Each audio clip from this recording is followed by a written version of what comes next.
കട്ടെ ശ്രീനന്ദയുടെ വീട്ടിൽ നിന്ന് സച്ചിൻ വെള്ളിക്കാട് ചേരുന്നു. സച്ചിൻ, അവിടെയും ഒരുപാട് പ്രതീക്ഷയോടെ കാത്തിരുന്നതാണ്. പക്ഷേ ഇപ്പോൾ ഇന്ന് ഉച്ചയോടെ ആ വാർത്ത വന്നത് ശ്രീനന്ദയുടെ മൃതദേഹം കിട്ടിയെന്നതാണ്. കുടുംബാംഗങ്ങൾ, ബന്ധുക്കളൊക്കെ എങ്ങനെയാണ് ഇതിനോട് പ്രതികരിക്കുന്നത്? തീർച്ചയായും രതീഷ്, പാലക്കാട് കടമ്പഴിപ്പുറത്തെ ഈ വീട്ടിൽ നിന്നാണ് ശ്രീനന്ദ അടക്കമുള്ള 40 അംഗ സംഘം കർണാടകയിലെ ചിക്കമംഗളൂരിലേക്കെല്ലാം വിനോദയാത്രയ്ക്ക് പോയത്. 40 അംഗ സംഘമാണ് കടമ്പഴിപ്പുറത്തെ പ്രദേശത്തെ, അതായത് ശ്രീനന്ദയുടെ ബന്ധുക്കളും അതേപോലെ തന്നെ ശ്രീനന്ദയുടെ കുടുംബത്തിൻ്റെ മറ്റ് കുടുംബക്കാരും ഒക്കെ ചേർന്നുകൊണ്ടുള്ള ഒരു വിനോദയാത്രയായിരുന്നു. കഴിഞ്ഞ 4-ാം തീയതിയാണ് പാലക്കാട് നിന്നും ഇവർ കർണാടകയിലേക്ക് പുറപ്പെടുന്നത്. എന്തായാലും അതിദാരുണമായ സംഭവം തന്നെയായി മാറിയിരിക്കുകയാണ്. മാണിക്യധാര വെള്ളച്ചാട്ടത്തിന് സമീപത്ത് വെച്ചാണ് ശ്രീനന്ദയുടെ മൃതദേഹം കണ്ടെത്തിയിരിക്കുന്നത്. അത് വലിയ രീതിയിലുള്ള നാടിനെ ഒന്നാകെ ദുഃഖത്തിൽ ആഴ്ത്തിയിട്ടുണ്ട്. ശ്രീനന്ദയുടെ വീട്ടിലേക്ക് ഇപ്പോൾ നാട്ടുകാരും അതേപോലെ തന്നെ ബന്ധുക്കളെല്ലാം എത്തിയിട്ടുണ്ട്. അവരെല്ലാം വലിയ ദുഃഖത്തിൽ തന്നെയാണ്. അത് നമുക്ക് ഈ വീട്ടിൽ എത്തിയപ്പോൾ മനസ്സിലാക്കാൻ വേണ്ടി സാധിക്കുന്നുണ്ട്. കഴിഞ്ഞ പാലക്കാട് നിന്നും, അതായത് 4-ാം തീയതി വിനോദയാത്രക്ക് പോയതാണ് എന്നാണ് ബന്ധുക്കളും പറയുന്നത്. അതിൽ ചില ആളുകളെല്ലാം പാലക്കാട്ടെ വീട്ടിലെ, അതായത് കടമ്പഴിപ്പുറത്തെ വീട്ടിലേക്കും തിരിച്ചെത്തിയിട്ടുണ്ട്. ശ്രീനന്ദയുടെ അനിയന്റെ പ്രതികരണത്തിലേക്ക് നമുക്ക് കാണാതായി ആ മിനിറ്റുകൾക്ക് മുമ്പ് പോലും എടുക്കുന്ന ഫോട്ടോയിൽ പോലും മോളുണ്ടല്ലേ? ഫോട്ടോയിൽ ഉടൻ തന്നെ വിവരം അറിയിച്ചു അവരെ ഉള്ളവരെ? അത് തന്നെ. അവിടെ നിന്ന് പെട്ടെന്ന് എല്ലാവരും പെട്ടെന്ന്, അപ്പോഴും ഇപ്പോൾ ഈ ബോഡി കിട്ടിയെന്ന് പറഞ്ഞ സ്ഥലത്തെല്ലാം അപ്പോൾ പോയി തിരഞ്ഞിട്ടുണ്ട്.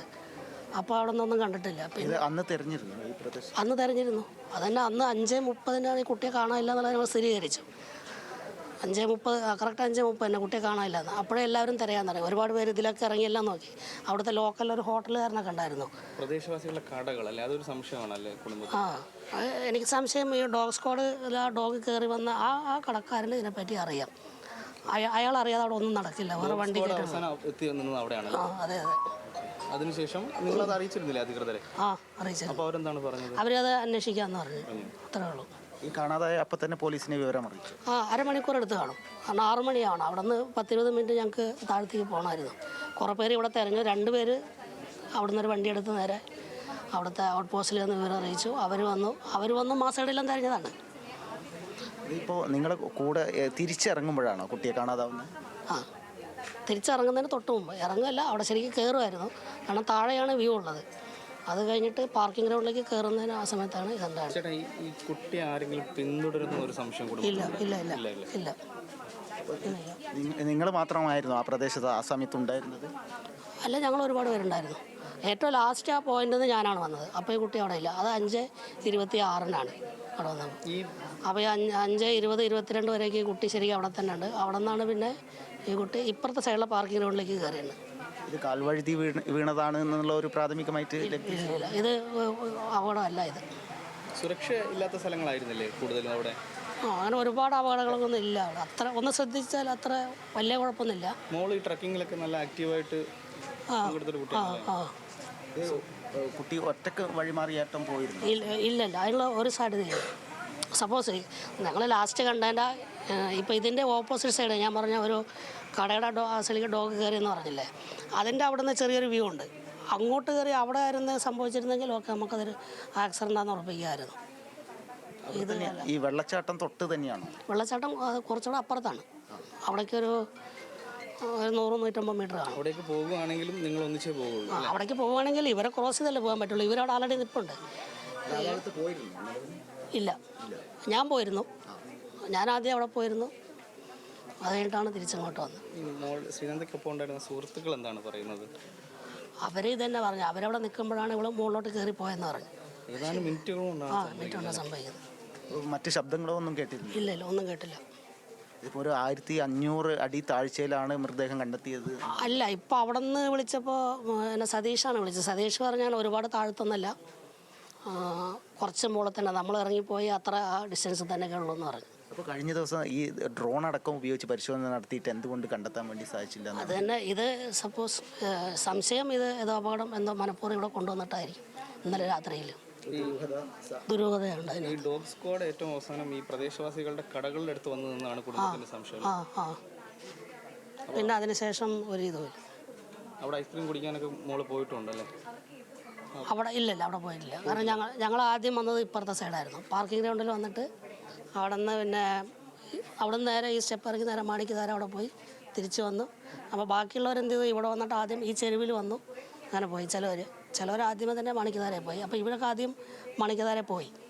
ഈ കടക്കാർ ഇനി അതിന് മുമ്പ് അവരിവിടെ പോയോന്നപ്പോൾ കൂട്ടുകാരോട് ചോദിച്ചാലേ അറിയുള്ളൂ ഈ ചെരുവിൽ ആദ്യം പോയിരുന്നു എന്നുള്ള കാര്യം. ഐസ്ക്രീം വാങ്ങിക്കാൻ പോകണമെന്നോ അങ്ങനെ എന്തെങ്കിലും പറഞ്ഞു? ഇല്ല. നിങ്ങൾ വരുന്ന കടകളിലുള്ളവർ കണ്ടിരുന്നോ? നിങ്ങൾ ഒരു സംഘം ഇങ്ങനെ വരുന്നത് മനസ്സിലായില്ല. അതായത് കുട്ടികളെ അങ്ങനെ എന്തെങ്കിലും പിന്തുണ? ഇല്ല അങ്ങനെയൊന്നും ശ്രദ്ധിച്ചില്ല. അങ്ങനെയൊന്നും ഈ പ്രദേശത്ത് CCTV മറ്റും ഉണ്ടായി? ഇല്ല അവിടെ ഒന്നുമില്ല. 14 വയസ്സായിരുന്നു. 14 വയസ്സ്. ഈ വീട്ടിൽ നിന്ന് തന്നെയാണോ അന്ന് യാത്ര പോയതല്ല? അതെ. ഇവിടുന്ന് പോയി ഞങ്ങൾ ഹമ്പി 2 ദിവസം നിന്നു. അത് കഴിഞ്ഞ് തിരിച്ച് വരുമ്പോൾ ഇത് ലാസ്റ്റ് ട്രിപ്പായിരുന്നു. എത്ര ദിവസത്തെ യാത്രയാണ് പ്ലാൻ ചെയ്തത്? ഞങ്ങൾ 3 ദിവസം. 3 ദിവസം. 4-ാം ദിവസം ഇവിടെ എത്തുന്ന മാതിരി. 4-ാം തീയതി വൈകിട്ട് വിടുന്നത്? 8-ാം തീയതി രാവിലെ ഇവിടെ എത്താനുള്ള പരിപാടിയായിരുന്നു. എങ്ങനെ പോയ? ബസ്സാണോ? ബസ്. ശ്രീനന്ദയുടെ അമ്മയൊക്കെ അറിയിച്ചു? അവരവിടെ തന്നെയാണ്. അവരറിഞ്ഞാണ്. ശ്രീനന്ദക്ക് വേറെ ആരാ സഹോദരനുണ്ട്? ശ്രീനന്ദയ്ക്ക് സഹോദരിയുണ്ട്. താഴെ ഒരു സഹോദരിയുണ്ട്. അവരും അവിടെ ഉണ്ട്.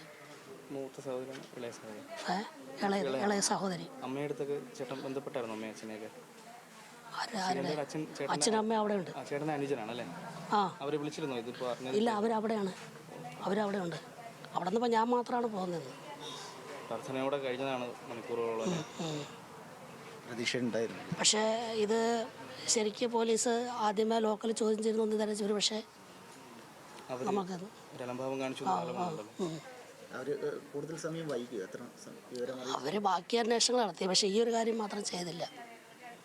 നിങ്ങൾ വിവരം അറിയിച്ച 5 തന്നെ അറിയിച്ചു കാണാതായ സമയത്ത്? അത് ഔട്ട് പോസ്റ്റിൽ. ഈ അവിടെ നിന്ന് റൂറൽ സ്റ്റേഷനിലേക്ക് ഒരു 45 കിലോമീറ്റർ യാത്ര ചെയ്യണം. അപ്പോൾ ഈ മലയുടെ കുറച്ച് വെച്ചിട്ട് അവിടെ ഒരു ഇതുണ്ട്, ഒരു ദർഗയുണ്ട്, പിന്നെ ഒരു ക്ഷേത്രമുണ്ട് അവിടെ. അങ്ങനെ അവിടെ ഒരുപാട് ആൾക്കാർ വരുന്ന ഒരു സ്ഥലമാണ്. അവിടെ ഒരു പോലീസ് ഔട്ട് പോസ്റ്റ് ഉണ്ട്. അവിടെ ഒരു CCTV ഉണ്ട്. അവിടെ മാത്രമേ ഉള്ളൂ? 45 കിലോമീറ്റർ അകലെയാണോ അത്? അല്ല ഇതൊരു 10 കിലോമീറ്റർ കാണും. പിന്നെ അത് കഴിഞ്ഞാൽ ഈ താഴെ ചെക്ക് പോസ്റ്റിനോട് വരണം. അവിടേക്ക് 40 കിലോമീറ്റർ ഉണ്ട്. വനംവകുപ്പിന്റെ കീഴിലുള്ള സ്ഥലമാണ്. അത് അറിയില്ല. ഉദ്യോഗസ്ഥരൊക്കെ ഉണ്ടായിരുന്നു? ഇല്ല അവിടെ ആരുമില്ല. ഈ കടകളുടെ അടുത്ത് CCTV ഉണ്ടോ? ഇല്ല. നിങ്ങൾ സംശയിക്കുന്നു? അവിടെ ഒന്നുമില്ല. നിങ്ങളായ രീതിയിൽ ആ കടകളിലൊക്കെ അന്വേഷിച്ചായിരുന്നോ? പക്ഷെ അവരൊന്നും അങ്ങനെ ഒന്നുമില്ല ഇതെന്ന് പറയാം. അപ്പോൾ നമ്മളവിടെ ലോക്കൽ പോലീസിനോട് പറയുമ്പോൾ തന്നെ അവരങ്ങനെയൊന്നും ചെയ്യില്ല. അവരുടെ ബിസിനസ്സാണ്. അവരെ ചോദ്യം ചെയ്യാൻ അവർക്കൊരു മടി പോലെ ആയിരുന്നു. 200 അംഗ സംഘമൊക്കെ തിരച്ചിൽ നടത്തിയെന്ന് പറയുമ്പോൾ അത് വൈകുന്ന ഒരു ആരോപണമുണ്ടോ? ഇല്ല, അത് ഓക്കെ. അവരാദ്യം ചെറിയ രീതിയിൽ തുടങ്ങി. പക്ഷേ 2-ാമത്തെ ദിവസം തന്നെ ഈ സംഭവം നടന്നതിൻ്റെ പിറ്റേ ദിവസം തന്നെ ഒരു 11 മണിയായപ്പോഴേക്ക് അത്യാവശ്യം നല്ലൊരു ടീമാണ് വന്നത്. നല്ലൊരു ടീമൊക്കെ വന്ന് നോക്കിയതാണ്. ഇറങ്ങി പരിശോധന നടത്തി. ബന്ധുക്കളും നിങ്ങളൊക്കെ ഉണ്ടായിരുന്നില്ലേ ആ സമയത്ത്? ഞാനും മറ്റുള്ളവരൊക്കെ അവിടെ ഉണ്ടായിരുന്നു. പിന്നെ അന്ന് തന്നെ പാരലായിട്ട് ഞങ്ങൾ ഇവിടുന്ന് ഒരു 5-8 പേര് ഞങ്ങളും പാരലായിട്ട് അവിടെ എല്ലാം ഇറങ്ങി ഞങ്ങളും പരിശോധിച്ചിട്ടുണ്ട്. ഇപ്പോൾ ഈ മൃതദേഹം കണ്ടു എന്ന് പറഞ്ഞ സ്ഥലത്ത് ഞാൻ നേരിട്ട് ഇറങ്ങിയിട്ടുണ്ട്. അവിടെ നേരിട്ട് ഇറങ്ങി പരിശോധിച്ചിട്ടുണ്ട്. എന്തായാലും ഈ മൃതദേഹമടക്കം കണ്ടെത്തിയ പ്രദേശത്തടക്കം കുട്ടിയുടെ ചെറിയച്ഛനടക്കമുള്ള ആളുകളെല്ലാം പരിശോധനയ്ക്ക് ഉണ്ടായിരുന്നു എന്ന് തന്നെയാണ് കുട്ടിയുടെ ഒപ്പമുണ്ടായിരുന്ന കുട്ടിയുടെ ചെറിയച്ഛനും വ്യക്തമാക്കിയത്. ഇതിൽ ഒരു ദുരൂഹത ഉണ്ട് എന്ന ആരോപണവും കുടുംബം ഉന്നയിക്കുന്നുണ്ട്. എന്തായാലും കൃത്യമായ ഒരു അന്വേഷണം നടത്തണമെന്ന് തന്നെയാണ് കുടുംബത്തിൻ്റെയും ഒരു ആവശ്യം. രതീഷ്. ശരി സച്ചിൻ, എന്തായാലും